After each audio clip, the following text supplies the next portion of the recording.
पण मी ही सगळी चर्चा करत असताना बाकी पाहुण्यांना एक मला विनंती करायची आहे. आपण आज या चर्चेची सगळी मांडणी करत असताना तुम्हाला पूर्ण स्वातंत्र्य आहे मांडणी करण्याचं. तुमच्या विचारधारेनुसार ती निश्चितपणे करा.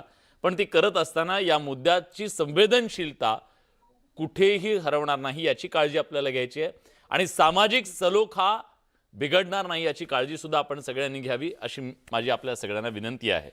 आणि जर समजा असं मला जाणवलं तर मी आपला आवाज थांबवेन आणि आपल्याला पुढे बोलता येणार नाही हेही सांगतो. कारण कुठल्याही कार्यक्रमापेक्षा आणि आपल्या मतापेक्षा हा महाराष्ट्र मोठा आहे आणि तो सुरक्षित एकत्र राहिला पाहिजे ही आपली जबाबदारी आहे. हनुमानजी, असं काय घडलं? कुठला असा अँगल आहे, कुठला असा दृष्टिकोन आहे, कुठली दुर्बीण आहे अशी की त्या दुर्बीणमधून तुमच्या प्रदेशाध्यक्षांना छत्रपती शिवाजी महाराज आणि टिपू सुलतान यांच्यात साम्य दिसलं? तुमचं काही बोलणं झालं का?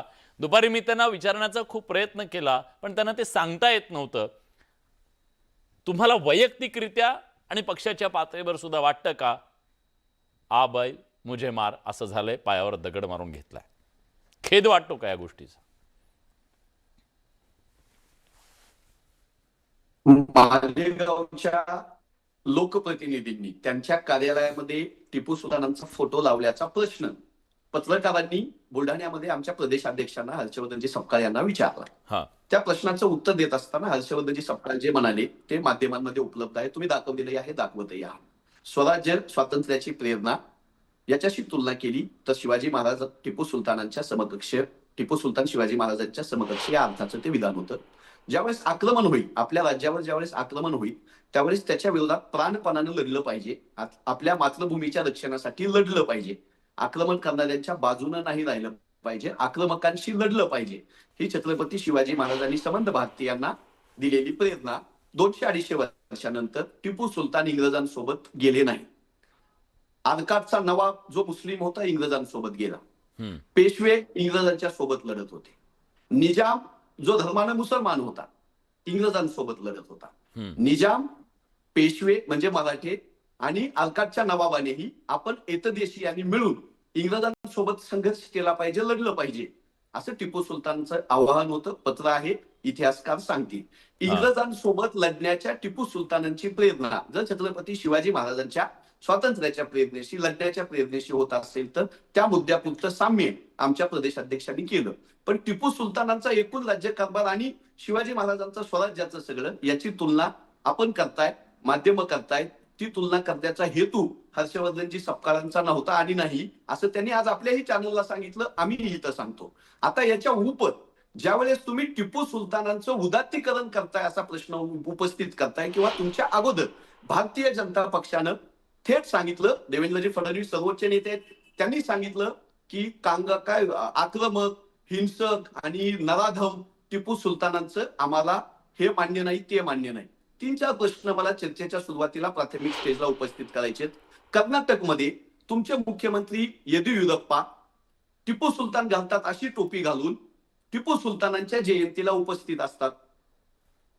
तुमचे जगदीश शेट्टर नावाचे खासदार टिपू सुलतानाच्या जयंतीला टिपू सुलतान घालतात तशी पगडी घालून त्यांच्या वंशजासोबत, वारशासोबत उपस्थित असतात.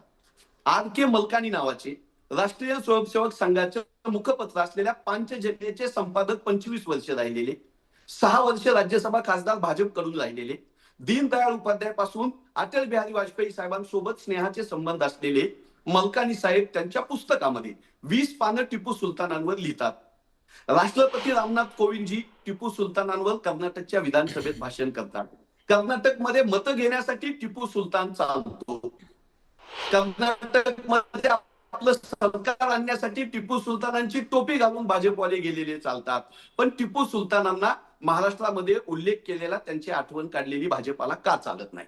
शेवट करतो मी माझ्या प्रतिपादनाचा की जर कर्नाटक मधले भाजपवाल्यांना आणि महाराष्ट्रातल्याही आताच्या भाजपवाल्यांना जर टिपू सुलतान हिंसक वाटत असेल, स्वराज्यद्रोही वाटत असेल किंवा काही आक्रमक वाटत असेल तर एनसीआरटीच्या पुस्तकामध्ये ऑगस्ट 2025 पर्यंत टिपू सुलतानांवर जे लिहिलेलं होतं त्यावर 11 वर्षात भाजपवाल्यांनी काय केलं? आज टिपू सुलतानांच्या एकूण कारभाराविषयी जे प्रश्न उपस्थित करतायत त्यांनी असेच प्रश्न टिपू सुलतानांचा अभ्यासक्रमामध्ये एनसीईआरटीच्या महाराष्ट्रामध्ये आणि देशामध्ये समावेश होता. त्यावेळेस काय केलं होतं याचं कुठलंही उत्तर न देता छत्रपती शिवाजी महाराजांचा अपमान केला म्हणून काँग्रेसला प्रश्न विचारताना भारतीय जनता पक्षानं समर्थ रामदास नसते तर शिवाजीला कोण ओळखतो असं म्हणणाऱ्या भगतसिंग कोश्यारीला पद्मभूषण दिला. त्यावेळेस हे कुठल्या वेळात जाऊन बसले होते?